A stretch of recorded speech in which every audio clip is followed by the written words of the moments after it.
তাসাউফের দস্তরখান আছে না, তাসাউফের দস্তরখানের মধ্যে এমনি দস্তরখানের মধ্যে মাসি যেমন ভু ভু করে বসে বসে সবাইকে ডিস্টার্ব করে, এই বন্ড ফিরো তাসাউফের দস্তরখানের মধ্যে বসে বসে সাধারণ মানুষকে ডিস্টার্ব করে। গত 50 বছরে বাংলাদেশের মধ্যে আমাদের এখানে একটা শব্দ আছে খারেজি, আপনারা মাইন্ড করবেন না, আমি কাউকে ছোট বড় করার জন্য না, ঠিক আছে? কারণ আমাদের বইগুলাতে এভাবে আসছে, আমি তো অন্য নাম বলতে পারবো না, ঠিক না? আমি যদি সোমবারকে সোমবার বলি তো রবিবার রেগে যেতে পারবে না, আমি ফ্যাক্ট বলতেছি আপনাদেরকে। এটাকে বলে খারেজি। এবং ইমাম বুখারী শরীফের মধ্যে চ্যাপ্টারও করেছেন এভাবে, কিতাবুল খাওয়ারিজ, চ্যাপ্টার অফ খারিজাই, খারেজিদের অধ্যায়, খারেজিদের কাফের মুশরিকদের অধ্যায় না। এ আমাদের মধ্য থেকে একটা মাইন্ডসেট, খারেজি কি আপনি দেখলে চিনতে পারবেন এরকম কেউ না, এটা একটা মাইন্ডসেট। এটা আপনি বৈশিষ্ট্য দিয়ে বুঝতে পারবেন, সেন্টেন্স ডেলিভারি দিয়ে বুঝতে পারবেন। তো খারেজিদের অধ্যায় লিখে আমার নবী সাল্লাল্লাহু আলাইহি ওয়াসাল্লাম মুসলমানদের মধ্যকার একদল উগ্রবাদী যারা নামাজ, রোজা, তিলাওয়াতে কোরআন সব দিক থেকে একজন সাধারণ মুসলমানের চেয়ে অনেক এগিয়ে, কিন্তু আমার নবী বলছেন এত এগিয়ে থাকা সত্ত্বেও এরা দ্বীনের দায়রা থেকে অনেক দূরে চলে যাবে, তাদের দ্বীনদারি শুধু শারীরিকভাবে, রুহানিভাবে তাদের মধ্যে দ্বীনদারি থাকবে না, মানে তারা রুহানি ও জেহেন শখসিয়ত হবে না। লা ইউজাবিজু ঈমানুহুম হানাজিরাহুম, তাদের ঈমান তাদের কণ্ঠনালী ভেদ করে ঈমানের জায়গা কিন্তু আকল না, ঈমানের জায়গা হাওয়াসে খামসা তথা পঞ্চ ইন্দ্রিয় না, ঈমানের জায়গা হচ্ছে কলব। তো ঈমানকে ঈমানের জায়গায় রাখার নাম হচ্ছে হিকমত, হাকিম। এখন আপনি ঈমানকে যদি আকলের মধ্যে রাখেন তো আকল ঈমানকে নিয়ে কি করবে? এটা কেন করছেন? এটা আগে ছিল না, এটা নবীর যুগে ছিল না। আকলের কাজ কি? শুধু প্রশ্ন করা। আকল এর বাইরে যেতে পারে না। আমাদের ব্রেইনের মধ্যে দুইটা পার্ট, এক পার্ট দিয়ে আমরা দার্শনিক হই, বৈজ্ঞানিক হই, সবকিছু হই, এখানে সব রিসার্চ আর কেন প্রশ্ন। আমাদের ব্রেইনের আরেক পার্টের মধ্যে আমার আল্লাহ আর্ট, সৌন্দর্য, ড্রয়িং, কবিতা, সাহিত্য সবকিছু আমাদের ব্রেইনের ডান হিস্সা থেকে বের হয়। বুঝতে পেরেছেন? আল্লাহ ব্রেইনকে ভাগ করেছেন যে আপনি আকলের ভিতরে ঢুকবেন, আকল আপনাকে কেন থেকে বের হতে দেবে না। তো আপনি এখন ঈমানের জন্য দরকার হয় এশকের ঈমান। আপনি আকল দিয়ে যদি এই জায়গার মধ্যে ঠেলাঠেলি করেন তো এখান থেকে শুধু রক্ত বের হবে, ঠিক আছে? আমি সিম্পল একটা কেস স্টাডি করি, তখন আপনি বুঝতে পারবেন আমি কি বুঝাইতে চাইতেছি আপনাদেরকে। আমার নবী সাল্লাল্লাহু আলাইহি ওয়াসাল্লাম, ঠিক আছে? তো আমার আকল বলতেছে তুমি শুধু নবীকে লা ইলাহা ইল্লাল্লাহ মুহাম্মাদুর রাসূলুল্লাহ বস, নবীকে নবী হিসেবে মানো, আকল এতটুকুন বলতেছে। কিন্তু আমার ঈমানের দাবি হচ্ছে শুধু নবী মানলে হবে না, ওখানে আরো অনেক কিছু আছে। আমাকে ইংল্যান্ডে থাকাকালীন আমাদের এক ঘরানার মধ্যে দাওয়াত করা হয়েছে, টেকনিক্যালি দাওয়াত করছে। এই আল্লাহ পাক জানে তাদের ভিতরে কি ছিল। তারা মনে করছে মানে আমি ওদের ওখানে গিয়ে ওদের মতো করে কথা বলবো, তাইলে বাইরে একটু আমাকে নিয়ে কিছু বদনাম বা এরকম কিছু একটা করতে পারবে। তবে আমি আল্লাহ পাক জানে হয়তো এটা তাদের মতে নাও থাকতে পারে, আমি এটাই বিশ্বাস করি, ছিল না। তো গেছে, এখন সব তারা বসা, বুঝছেন না? এটা বড় খতরনাক জায়গা। কিন্তু আল্লাহ পাকের মেহেরবানি হচ্ছে, আমি তাদেরকে বললাম আমাদের বিশ্ব মুসলিমের সমস্যা, বিশ্ব মুসলিম পরিস্থিতি, আমাদের সমস্যা কি? কত জোরালো বক্তব্য, মুসলমানদের ইত্তেহাদ, ঐক্যমত, মুসলমানদের মধ্যে দ্বিমত হয়ে গেছে, আমরা একতা চাই, ঐক্য চাই, একদম জ্বালাময়ী বক্তব্য। সবাই ঐক্য চাইতেছে, কিন্তু আমি যখন স্টেজে উঠতেছি চেহারা কালো হয়ে গেছে। যিনি ঐক্যের এমনি করতেছে, উনি যখন আমারে দেখছে ওনার চেহারা কালো হয়ে গেছে। এই হইলো আমাদের ঐক্য, এই হইলো আমাদের ঐক্য। তা আমি যারা আয়োজক, যারা আমাকে দাওয়াত করছে তাদেরকে বলছি, বিনয়ের সাথে অনুরোধ করতেছি, আমার পূর্বে যারা আলোচনা করেছেন জোরালো বক্তব্য, তারা যেন বসে, তারা যেন চলে না যায়। কারণ আমি যেহেতু তাদের বক্তব্য শুনছি, তা আমারও এটা অধিকার আছে, তারাও যেন আমার বক্তব্য এখান থেকে শুনে যায়। তা আমি বলছি, এই যে এতগুলা ফিলোসফিক্যাল কথা মুসলমানদের, তো আমি বলছি আমি এক বাক্যে বলি মুসলমানদের সমস্যা কোথায়। আল্লাহ, মুসলমানদের সমস্যা হচ্ছে, আরবিতে একটা শব্দ আছে এহানা। কি শব্দ? এহানা।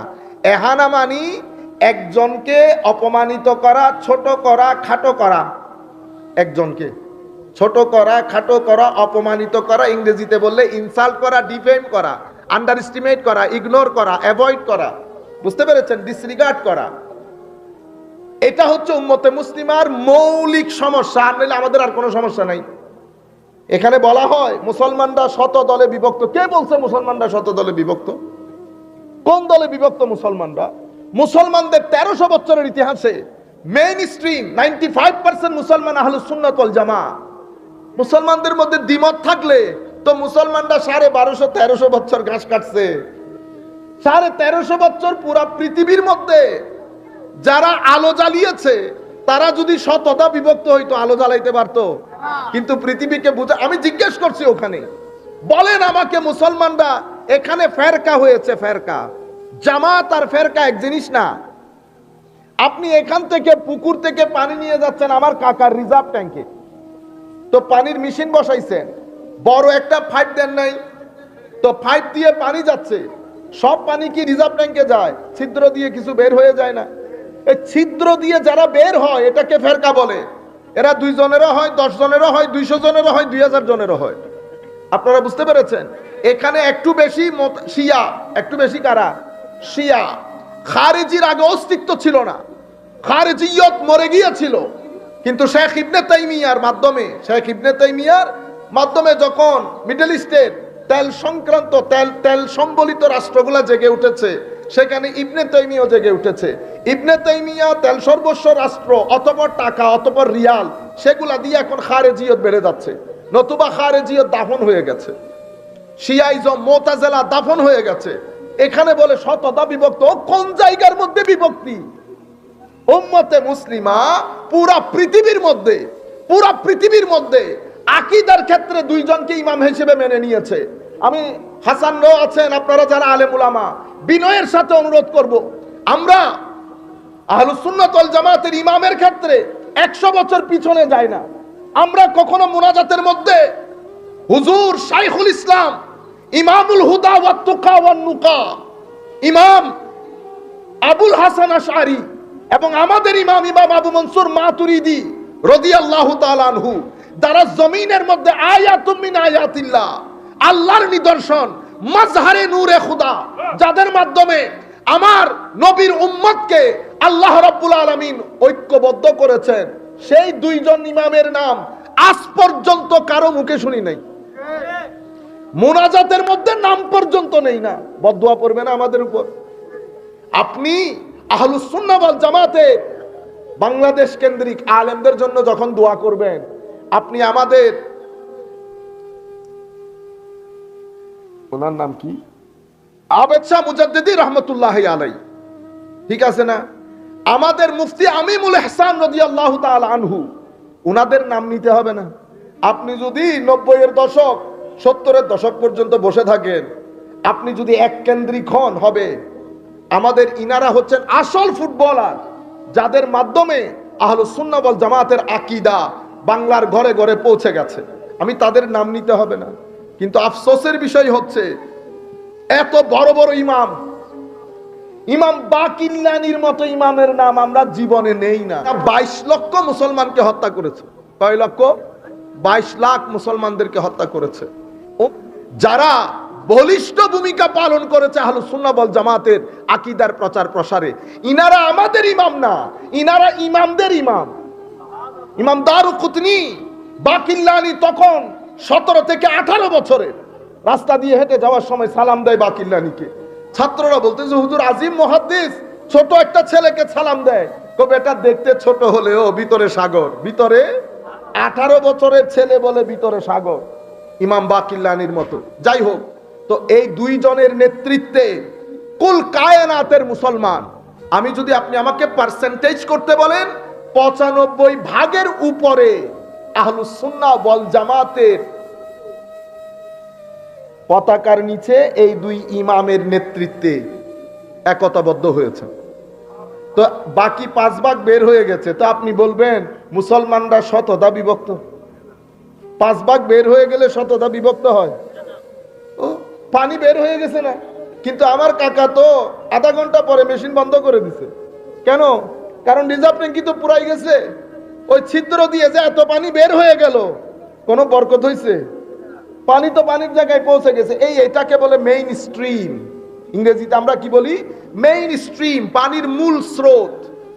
এটা ঠিকই এখান থেকে, মানে আমার নবীর দরিয়া থেকে পানিগুলা এসে মুসলমানদের দরিয়ার মধ্যে পড়েছে। এটা আহলুস সুন্নাত ওয়াল জামাত। আচ্ছা, মুসলমানরা একেবারে উত্তর থেকে দক্ষিণ, পূর্ব থেকে পশ্চিম, সেই যুগ থেকে এই যুগ পর্যন্ত প্রায় 95 ভাগেরও বেশি উম্মত বলছে আমি হানাফি মাযহাব, তবে ইমাম শাফি আমার ইমাম, ইমাম আহমদ ইবনে হাম্বল আমার ইমাম, ইমাম মালিকও আমার ইমাম। আমরা যখন শাফিঈর দেশে যাই, আমরা তো নিজেরও আমিন জোরে বলি। কেন? কারণ উনি আমার ইমামকে সম্মান করেছেন, আমার দায়িত্ব উনাকে সম্মান করা। তুমি আমারে শিখাইতে হবে বেটা আমিন জোরে বলবো না আস্তে বলবো। তুমি তো খেলা জানো না, বুঝতে পেরেছেন? নতুন নতুন ড্রাইভিং শিখলে ঝামেলা হয়ে যায়। নতুন নতুন ড্রাইভার যদি পাশে বসান, বুঝতে পেরেছেন, ড্রাইভার কার ড্রাইভারি করতে দেয় না তো। ব্যাক করেন, ডানে যান, সামনে গাড়ি আসতেছে, তারপরে বামে যাওয়ার সময় এমনি করে নিজে দেখে, ও তুমি দেখলে ড্রাইভার গাড়ি চালাইতে পারবে। এটা ঘটনা কি? নতুন নতুন ড্রাইভিং শিখছে, নতুন নতুন ড্রাইভিং শিখছে। তো নতুন নতুন ড্রাইভিং শিখার লোক হচ্ছে মাছির মতো। মাছি কি কাজ করে? ভাত খাইতে বসছেন, বু তরকারির উপর, বু তরকারির উপর, 2 মিনিট পরে যার বাতি খাইতাম না। আপনারা বুঝতে পারতেছে? এটা আমার হযরতে দাতা গঞ্জে বক্স আলী হুজবেরি কশফুল মাহজুবের মধ্যে বলছে।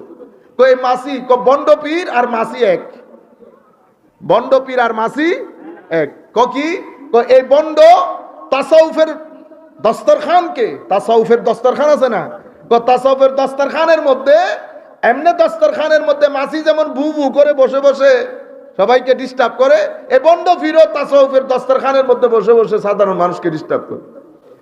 আমি যেটা আপনাদেরকে বুঝাইতে চাইতেছি, তাহলে আহলুস সুন্নাহ ওয়াল জামাতের উপর উম্মত ঐক্যমত হয়েছে। উম্মতের মধ্যে কখনো দ্বিমত যেটা হয়েছে সেটা তো ইখতিলাফ হয়েছে, পলিটিক্যাল ডিসএগ্রিমেন্ট হয়েছে, কিন্তু উম্মতের খেলাফত 1350-1300 বছর ধরে উম্মত ধারাবাহিকভাবে করে গেছে।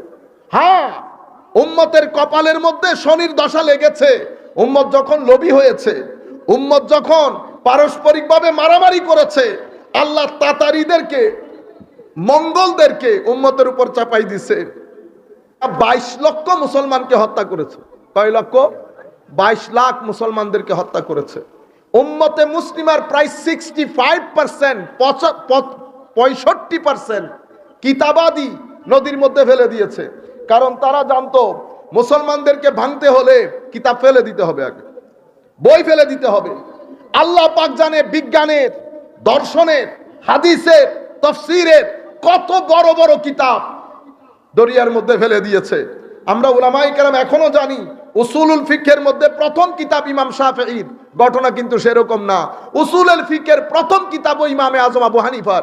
ইমামে আজম আবু হানিফা বলেছে, ইমামে আজমের 2 ছাত্র ইমাম মুহাম্মদ এবং ইমাম আবু ইউসুফ দুইজনই লিখেছে, ইমাম জুফরও লিখেছে, এবং ইমাম মুহাম্মদ থেকে পরবর্তীতে ইমাম শাফিঈ কিতাব আকারে লিখে আমরা জানি উনি প্রথম লিখেছেন। ঘটনা সেরকম না, ওই কিতাবাদিগুলো নষ্ট হয়ে গেছে, কিন্তু পরবর্তী যুগের উলামায়ে কেরামের লিখিত কিতাব থেকে পাওয়া যায় আসল মৌলিক কিতাব ইমামে আজম তার দর্সের মধ্যে ছাত্রদের মাধ্যমে